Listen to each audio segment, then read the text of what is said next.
let the work that I've done speak for me. I stand before you today giving honor to pastors, ministers, the congregation, and most of all, the family. I want to extend my love, first of all. I stand as only one of the many, many students that Ms. Barlow taught. And when I say taught, we were prepared for first grade. Actually, she had us prepared for second grade.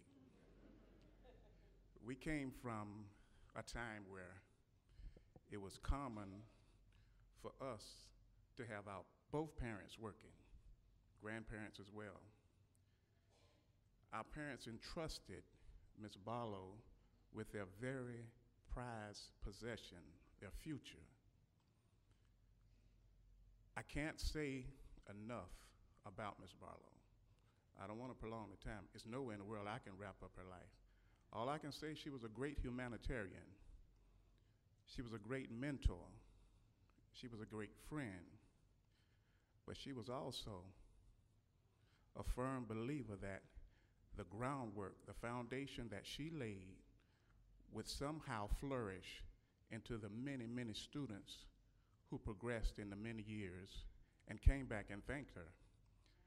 I was fortunate enough to live in Magnolia Gardens, right on Ardesia, right down the street. From the time I first came to Kiddie Castle, she let me know.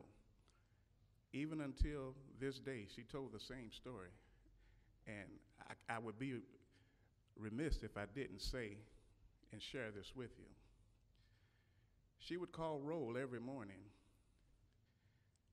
And this one particular morning,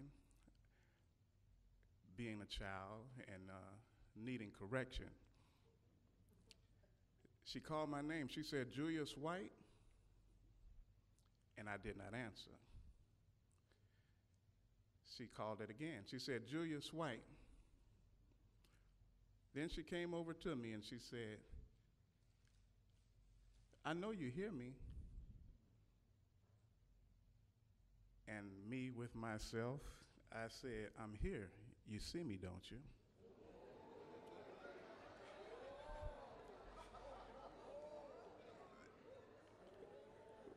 Later on, I found out that she was also there, and she let me know that she saw me. As I shared this with Alvin the other day, he reminded me that she was just saying that same story. It didn't matter who I was with. If I had a girlfriend, she was going to tell that story no matter what. So, I'm sorry. But I just can't help but wonder, and I know within my spirit that she's standing back there just like she did. Correction is what the children of today need. In a society where we're killing each other and our children are being killed, it is a great comfort to me to know that there was someone who had the insight, the vision, to know that if you show a child care, love, mixed in with correction, that they would eventually get it. I don't want to take up the time. I know this is a hard time for the family. My heart goes out. I only know that for generations, she has produced many, many flowers in that garden. Some are late bloomers. Some bloom right away. She often told me, I say, "Miss Barlow, you saw I had my hand up." She said, "You have your hand up every time I ask a question." I didn't get it right away, but later on I found out she wanted everybody to express themselves, to find within themselves that inner quality. She knew I knew the answers, but she wanted me to also learn a lesson. The race is not to the swiftest, but to them that endureth until the end.